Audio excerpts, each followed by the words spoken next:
Elizabeth de la Vega. Now, this is another one of those episodes that I went to the Democratic Convention in 2006, and they were putting on a talk for those people that didn't want to go to the regular Democratic dinner where everybody paid $150 to go hear I don't know who it was. So they had an 800-person theater filled with people, and she was part of the panel that spoke about impeachment, right? Right. Now that was then, and you guys had the case for it. Right, completely.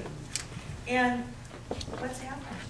Nothing. And not that you have to explain why it doesn't go any further. But anyway, the people have done the work for it. So let me tell you a little bit about her.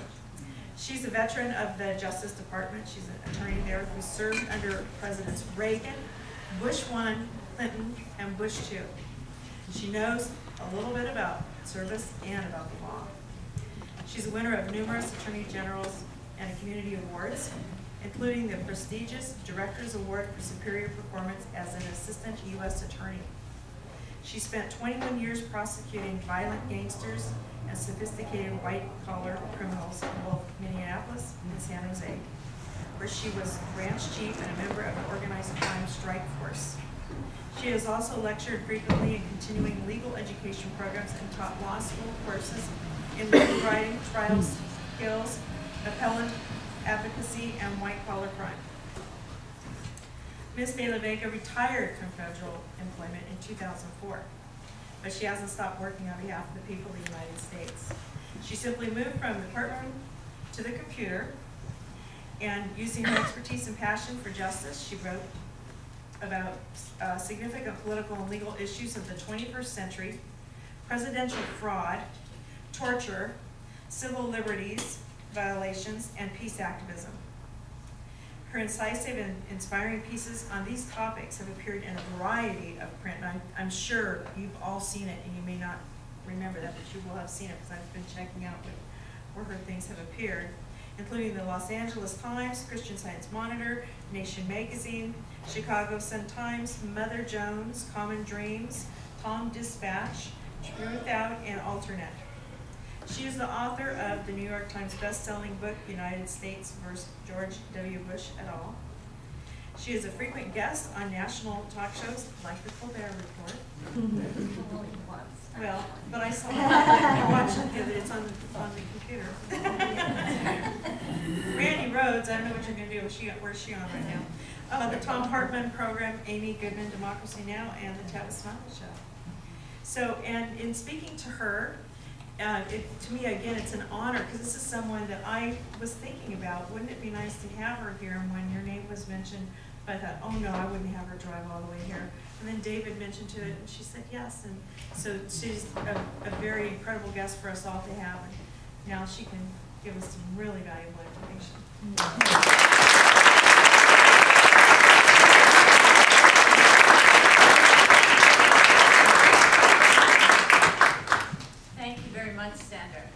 At the risk of sounding like I'm at an AA meeting, let me begin by saying that it's true. My name is Elizabeth. I am a former federal prosecutor. I prosecuted the most heinous criminals over the years, violent gang members who beat up people and robbed millions and millions of dollars of property. I prosecuted murderers. I prosecuted people who defrauded elderly folks out of their entire life savings. And I'm here speaking on behalf of impeaching the President and Vice President of the United States because I believe they are the worst criminals by an order of magnitude I can't even fathom of anyone I've ever seen in my country.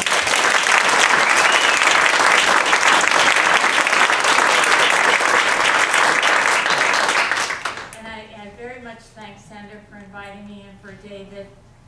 And also David for suggesting that I would come down. Listening to everything that David has done, it's occurred to me that he may not actually only be one person. I don't know. Yes, plus he has a baby, right? Yeah. So it's quite remarkable. I have been traveling around talking in different places, and one place I was last spring was in Boston, where I'm actually from, And the title of that particular event was, "Is This America?"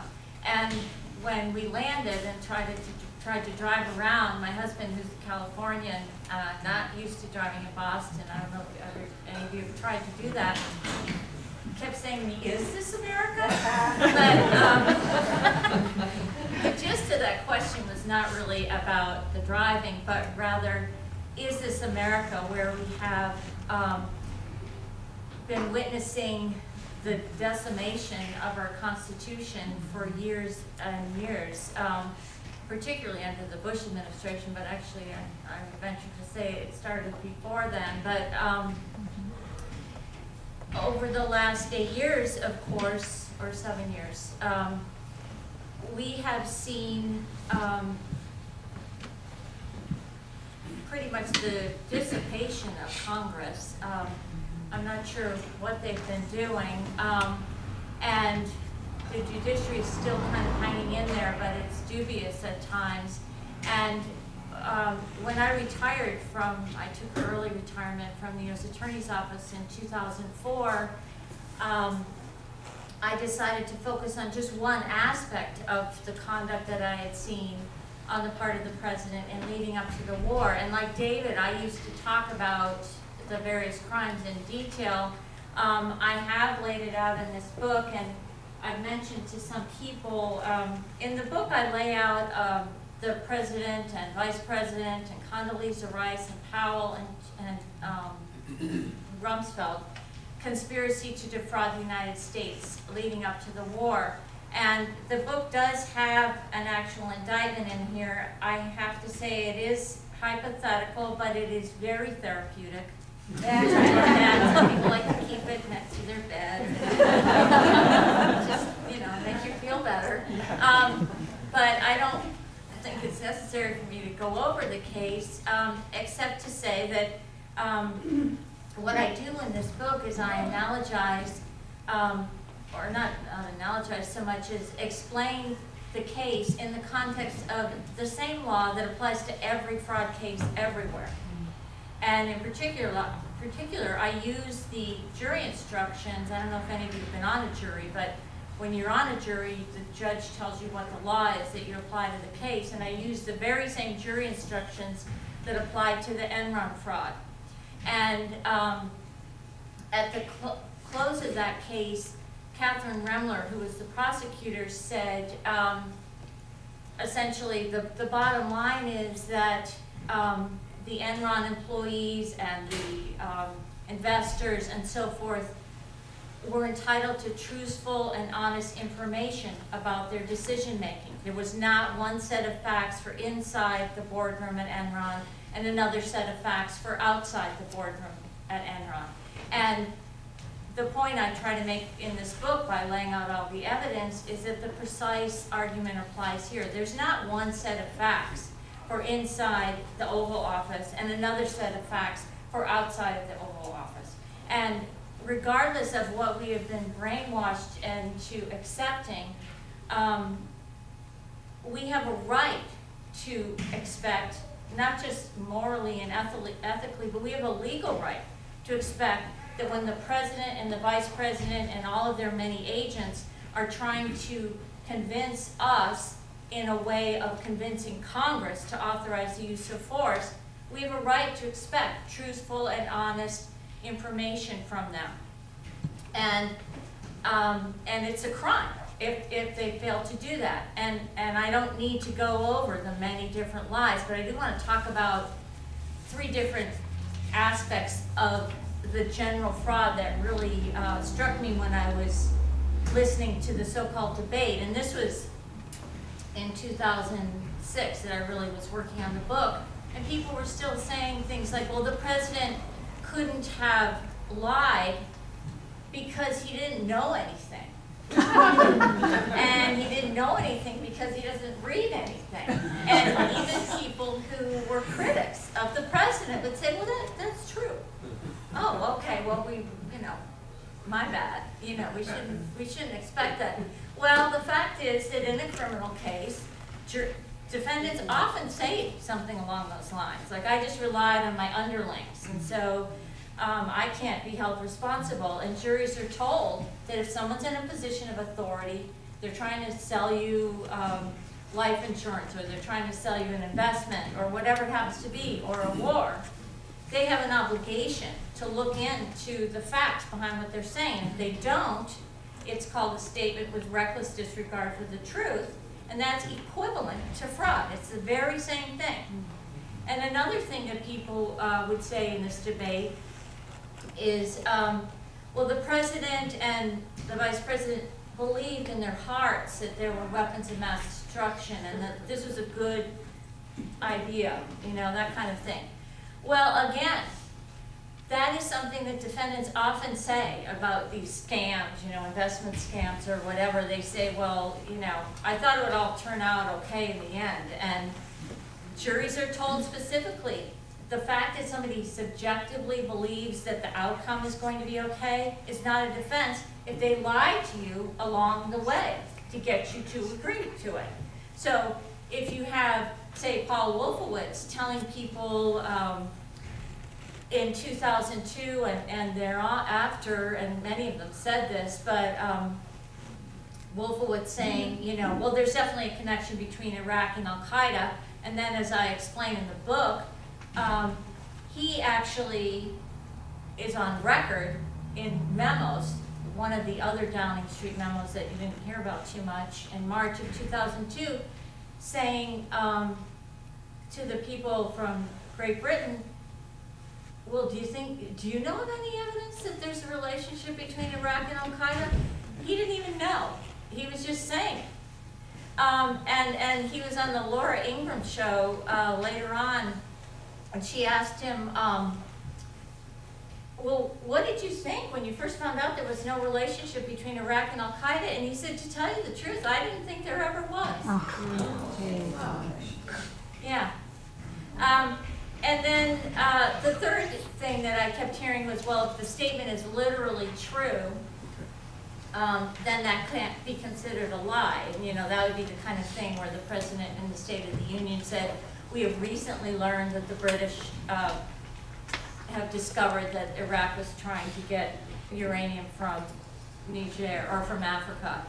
And they would say, well, that was literally true, that the British had so-called discovered this. Well, that too is something that comes up all the time in criminal cases, because people will very rarely say something that's outright false in order to try to trick you. That's a very bad way to lie. You know, we all know this from personal experience.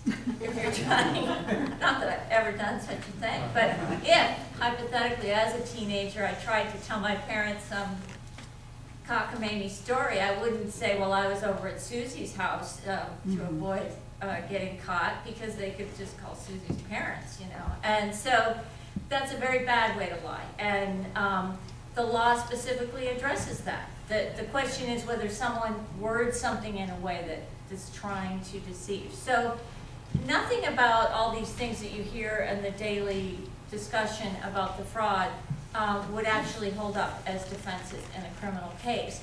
And we know that based on this fraud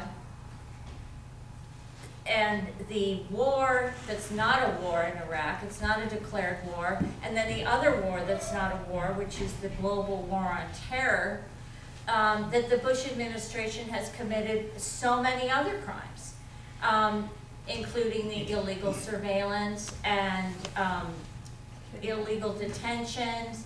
And the one I want to talk about, just really briefly, is about the torture.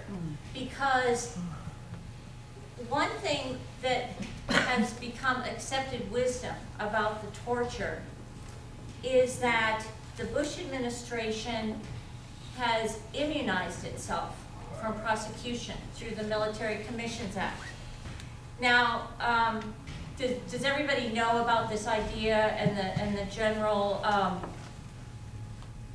gist of articles that come out about this? Well, the Military Commissions Act was passed in 2006, and many articles that you read give you the idea that based on that act, there's some provision in there that keeps the people in the administration from getting prosecuted. And I bring that up because one thing that I think that the people on the left do is in trying to demonize the Bush administration, as if it's hard to do. It's not. It's easy. They actually create a situation where people feel powerless to do something about it. And without going into a lot of detail about this, let me just tell you that what actually the Military Commissions Act says is that for acts that took place between 2001 and 2005, it would be a defense if someone acted in good faith. And part of the decision about good faith would be whether they relied on the advice of counsel. Well, as a matter of fact, in any criminal case for some kind of torture, that would always be a defense. So the Military Commissions Act does not immunize anyone. And the question is, if there ever were a prosecution, would a jury find that these people acted in good faith? And I can tell you that